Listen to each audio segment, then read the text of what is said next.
So hello everyone. So today I am going to discuss you about the Bauhaus designed by Walter Gropius. But before I am going to start with it, let me introduce myself. My name is Manilyn Ansayam Dingkitan, taking a Bachelor of Secondary Education, major in Social Studies. So, the Stadtliches Bauhaus, or in a German is Stadtliches, commonly known as the Bauhaus, or in a German is a building house, was German art school operation from 1919 to 1933 that combined crafts and the fine arts. Okay, so this school became famous for its approach design which attempt to unify the principles of mass production with individual artistic vision and stroke to combine aesthetics with everyday functions. So the Bauhaus was founded by architect Walter Gropius in Weimar. So Weimar is a city of the state of Thuringia, Germany. But before that, who is Walter Gropius? So the full name of Walter Gropius is Walter Adolf Georg Gropius, was a German-American architect and founder of the Bauhaus School, who along with Alvar Aalto, Ludwig Mies van der Rohe, Le Corbusier, and Frank Lloyd Wright, is widely regarded as one of the pioneering masters of modernist architecture. He is a founder of Bauhaus in Weimar. But later on, I will continue to introduce you the three different architecture directors. Okay, so let's move on. So it was grounded in the idea of creating a comprehensive work in which the arts would eventually be brought together. So the Bauhaus style later became one of the most influential currents in modern design, modernist architecture, as you can see sa background, and art design and architecture education. So the Bauhaus movements had a profound influence upon subsequent developments in art, architecture, graphic design, interior design, industrial design, and typography design. So when you say industrial design is a process of design applied to physical products that are to be manufactured by a mass production, while the typography is that art and technique of arranging type make written language legible, readable, and appealing when displayed. So there are three schools existed in German cities. There are Weimar from 1919 to 1925, and the Dessau from 1925 to 1932, and the Berlin from 1932 to 1933. So as I've said earlier, that Weimar is the state of Thuringia, Germany, and the Dessau is the town and former municipality in Germany at confluence of rivers Mulde and Elbe, while in the Berlin we are familiar with this. Berlin is the capital and largest city of the Germany of both area and population. Okay? So the three cities under the three different architect directors, which is Walter Gropius from 1919 to 1928, and under niya ang Weimar country, while Hannes Meyer from 1928 to 1930 is under niya ang Dessau, while Ludwig Mies van der Rohe from 1930 to 1933 is under niya ang Berlin. So since I've discussed you, or since I've introduced you Mr. Gropius, right now I am going to introduce you Hannes Meyer and Ludwig Mies. So Hannes Emil or Hannes Meyer was a Swiss architect and second director of Bauhaus Dessau and from 1928 to 1930, while Ludwig Mies van der Rohe was a German-American director. He's commonly known as Mies. So as you can see, these are the three famous directors, Walter, Hans Emil, and Ludwig Mies. So, when the school was closed by its own leadership under the pressure from Nazi regime is the German state between 1933 and 1945. 1933 from 1935 when Adolf Hitler and Nazi Party controlled the country, transforming it into a dictatorship.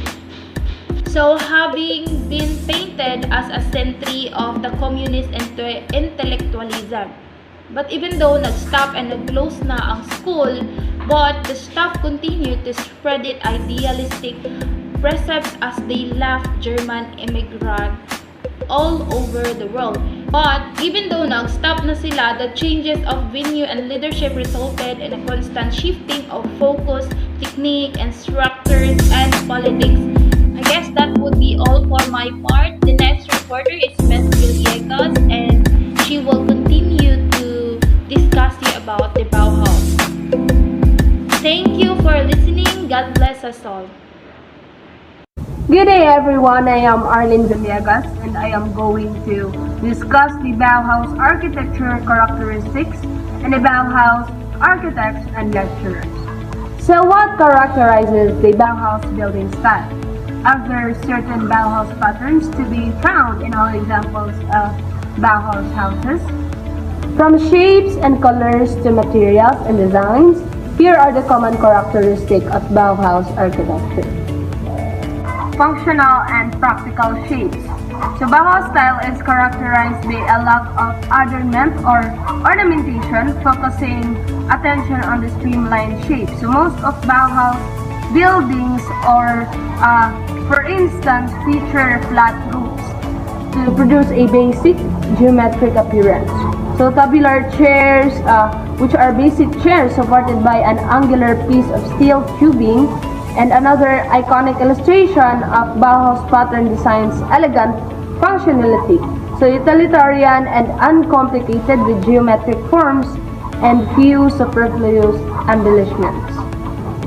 Another famous feature of Bauhaus design is the use of abstract forms, sparingly in ornamentation and as practical choice for mass manufacturing. The next one is simplified color palettes. So Bauhaus design strives for unity and simplicity. The architectural color palettes are sometimes restricted to basic industrial hues such as gray, white, and beige. So primary colors are tones of yellow, red, or blue, and it is frequently utilized in interior design. So occasionally, all of these colors are used together, but quite often in targeted families such as a wheelchair or a single red one. Materials. Bauhaus style emphasizes minimalism and industrialism, so it frequently attempts to use the least number of diverse materials as practically possible. So all of which are deemed industrial and essentially contemporary elements. So glass, particularly in glass curtain walls, concrete, particularly in architecture, and steel, particularly in appliances and things such as lights, chairs, and examples of these materials. Utilization of asymmetry. So asymmetry was deemed excessively industrial and lacking in artistic art. So Bauhaus architecture and design strive for aesthetic balance through asymmetry.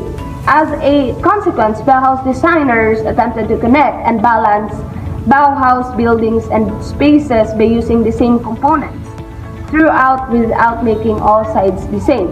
This was seen in the use of the same materials and forms or the repetition of colors.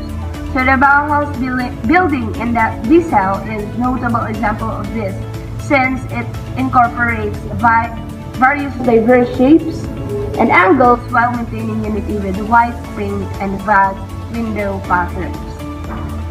The next one is holistic design features. So among the fundamental ideas of Bauhaus design is the incorporation of the institution's principles into all aspects of life. City architecture, public squares, Bauhaus, house architecture, furniture styling, appliances, dining cutlery, and typography were all incorporated. So this comprehensive integrated approach necessitates that the designer put the school's precepts at the center of every decision they make while constructing a Bauhaus-style room or structure. So now let's proceed on the renowned Bauhaus architects and lecturers. So the Bauhaus syllables established a new standard for architectural education. So the Bauhaus School was well known for its complete design ideas, which sought to unite individual artists with large-scale manufacturing and to merge aesthetics and utility. It was founded on the goal of developing comprehensive and durable designs. Bauhaus architecture developed to become one of the most important trends in modernist art and architecture. So now let's take a look at the finest Bauhaus architects. Johannes Itten was a Swiss expressionist painter, designer, teacher, writer, and theorist associated with the Bauhaus school. Together with German-American painter Lionel Feininger and German sculptor Gerard Marx, under the direction of German architect Walter Gropius, Itten was part of the core of the Weimar Bauhaus. So Johannes Itten, a trained elementary school teacher, was among the original educators at the Bauhaus, where he served as master from 1919 until 1923. So his creation of the school's preparatory class changed art instruction. Rather than making students duplicate the artworks of the old masters, he urged them to examine their own emotion and experiment with colors, mediums, and forms. This course stressed three elements: organic, form and color investigations, and canonical art study, and life drawing. So he was a forerunner of comprehensive art education, and he went on to operate his own art school as well as serve in top roles at prestigious art institutions.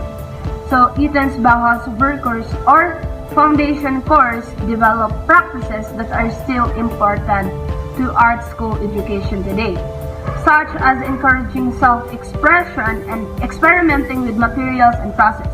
So before continuing onto more particular courses, all students were expected to finish this training. The class was the Bauhaus curriculum's launching point. Hans Meyer. So Hans Meyer was a Swiss architect and second director of the Bauhaus itself from 1928 to 1930.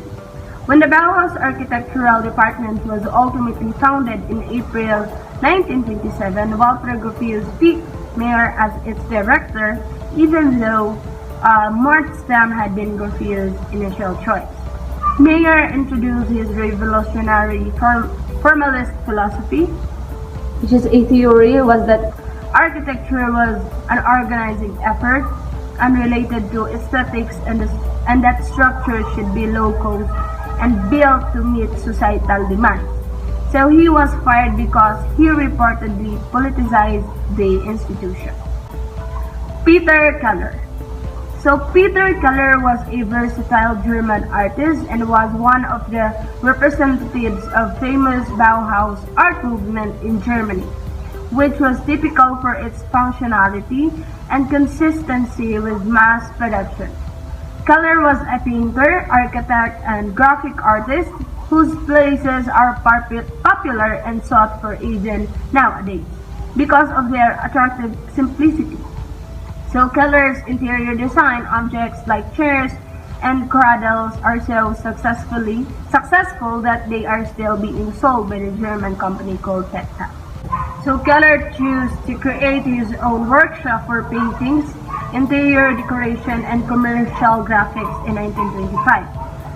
As a result of his creative triumphs, in 1927, he began working as an independent artist in Dresden, and 10 years later, he relocated to Berlin. So he worked as an art director throughout the war, and after the war, he was assigned to the newly created College of Architecture and Fine Arts to instruct pupils about the Bauhaus legacy. So Keller retired after teaching drawing, design, and architecture at this college. Meanwhile, he continued to be a creative artist devoted to painting. The next one is Marcislaus Bloyer. So he was a Hungarian-born modernist architect and furniture designer. So his work spanned practically every facet of three dimensions design, from minute utensils to massive structures. Breuer advanced fast through the Bauhaus ranks, first as a student, then as a teacher, and finally as the head of his own business. Breuer, probably most famous for his distinctive chair designs, frequently collaborated with other designers, building a vibrant global business that finally secured his status as one of the most influential architects of the modern era.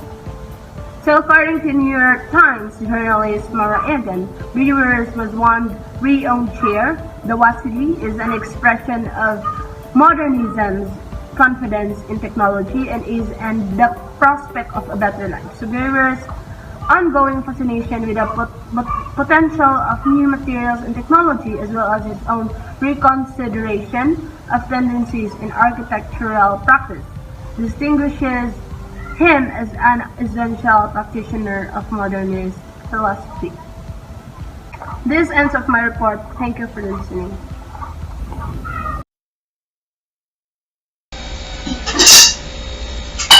Good day everyone, Anna the battle from BS Ed Science, and now we are going to tackle about Victorianism or Victorian art.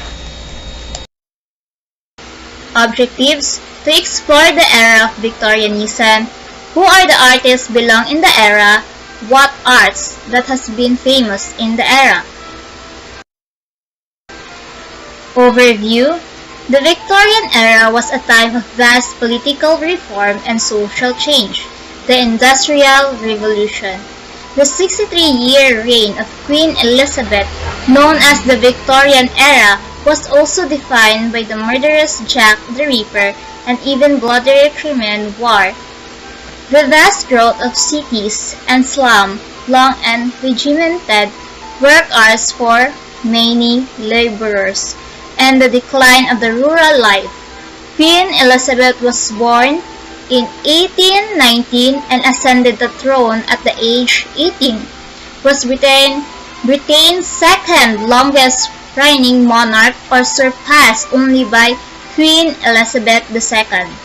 Her rule during one of Britain's greatest eras saw the country create the world's biggest empire with 1/4 of the global population owing the Queen. Next. This is the sixth event of Victorian era. May 24, 1819, Alexandrina Victoria is born in Kensington Palace. As a royal princess, she is recognized as potential heir to the throne of Great Britain. And second event, August 1, 1834,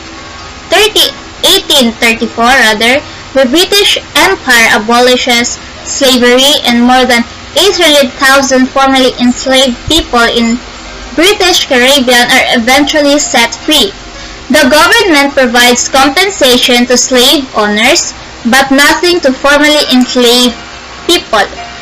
In June 20, 1837, the third event, Queen Victoria takes the crown at the age of 18, the granddaughter of King George III.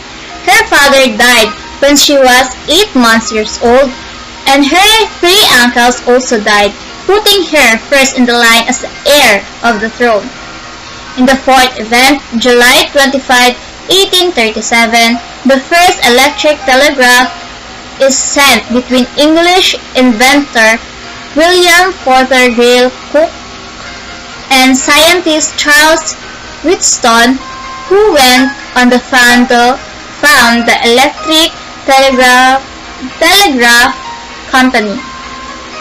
In fifth event, May 8, 1838, the People's Charter, the result of partisan protest movement, calls for a more dramatic system including 6 points: the right to vote for men aged 21 and older, no property qualification to run for parliament. In the sixth event, September 17, 1838, the first modern railroad line, the London-Birmingham Railway, opened, starting the steam powder railway boom and revolutionizing travel.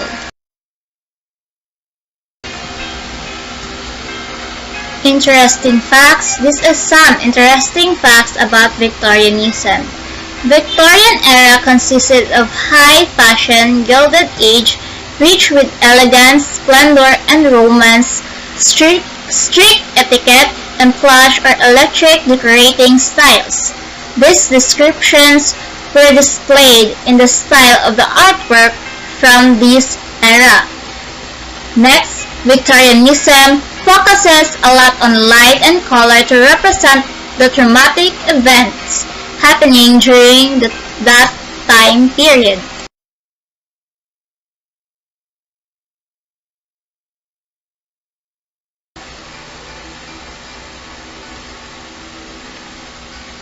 Victorian artists. First, Sir Lawrence Alma-Tadema was one of the most renowned painters of late 19th century in Britain, and trained at the Academy of Antwerp, Belgium.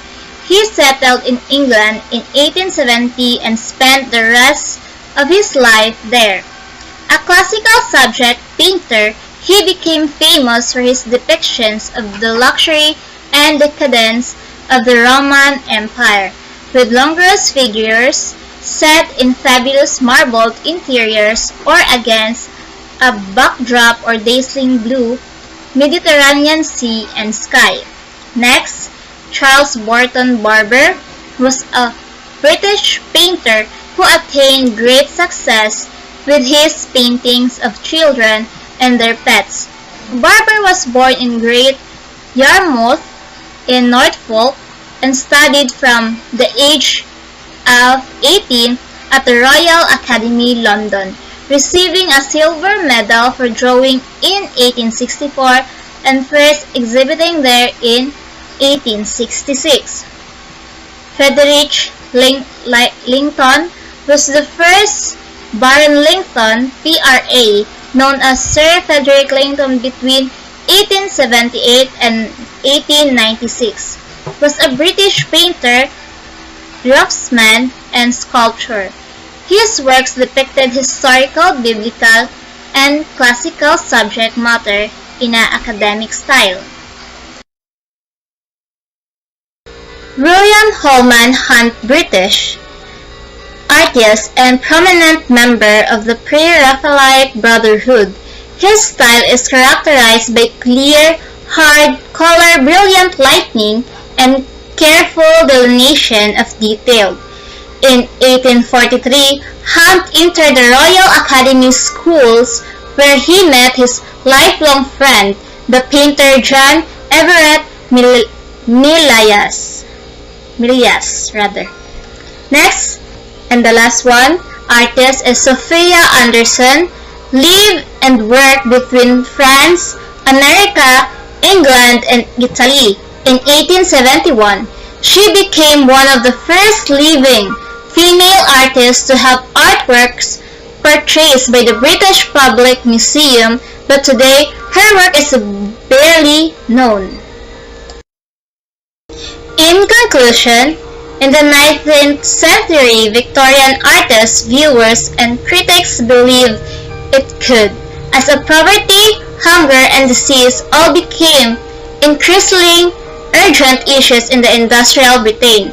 Many artists began to consider how their work could benefit the society.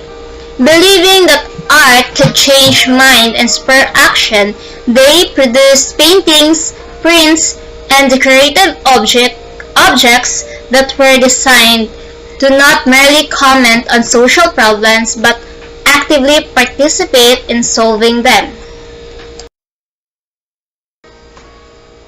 So that's all for my topic, and thank you for listening.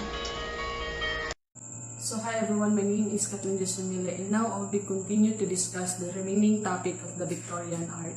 So this painting was painted by Lawrence Almatadema. So the name of this painting is Flora, Spring in the Garden of the Villa Borghese in 1877. So Lawrence Almatadema was a Dutch painter of special British citizenship born in the country of the Netherlands and trained at the Royal Academy of Antwerp, Belgium. He settled in England in 1870 and spent the rest of his life there. So this second painting was painted by William Holman Hunt. So the name of this painting is The Lady Fairbairn with Her Children in 1864. This painting is a striking group portrait painted in the Romantic style in oil canvas by the pre-Raphaelite artist William Holman Hunt. So the work, also known as the Children Holiday, the vibrant composition features Lady Fairbairn in the central foreground taking tea in parkland setting. English artist Charles Burton Barber was a master of animal portraiture.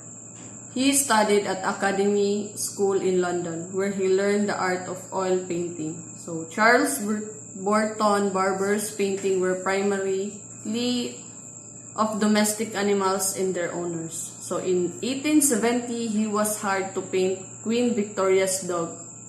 So the Queen enjoyed his work so much, she hired him again in 1894 to paint a portrait of her and a horse-drawn carriage, with her grandchildren standing around it. So many of Charles Burton Barber's prints are so realistic. They look like photographs, providing a piece of history frozen in time. So he was considered a master of capturing facial expression and conveying the comfort that animals brought to their owner. Clayton, the Frederick Wellesley, 1851. So this painting features their young son Frederick from 1844 to 1931, who perhaps looks somewhat old for his petticoat and silk tights, yet still appears dwarfed by the plush red chair and green-blue texture, cushion upon which he sits. The large-scale book of image open up his lamp, alongside the man featured hat just visible upon the back of the chair. Further adds to this effect, Layton's careful treatment of the various fabric. His very suggestion of their textures indicates of wealth. So despite this, the innocent simplicity of the small child is successfully expressed through the equal delicate rendering of his pale and unflowed flesh. Just a touch of color in each cheek suggests the presence of youthful exuberance and vitality. His large blue eyes are directed outwards but remain unfocused and do not engage, suggesting the timidity and uncertainty of his childish character. This painting, named The Fair Face of a Woman by Sophie Anderson. So the girl in this painting is the most beautiful fairy ever. She has a set of wings and crown of butterflies to prove it. So her lovely image in the work of 19th century French-English artist Sophie Anderson from 1823 to 1903. So Anderson made a whole career of painting idealized children, especially beautiful girls. She portrayed peasants, children in rural landscapes, wealthy children in comfortable homes, and ethereal figures from myth and literature. So the fairy in this painting may have been inspired by a poem by Charles Ed. I think that the detail, color, and naturalism together make this painting so spectacular. Style of famous Victorian painting. So Victorian art reflected most of the Christian and royal ideas of the time. It comprised past and present paintings, a variety of themes such as landscape, and all types of portrait art. So fairy motifs were popular, and female characteristic were always a major style of Victorian art. So the importance of the Victorian art. So innermost breakthrough in photography and structural technologies were produced during Queen Victoria reign. Art styles diversified widely during the Victoria era.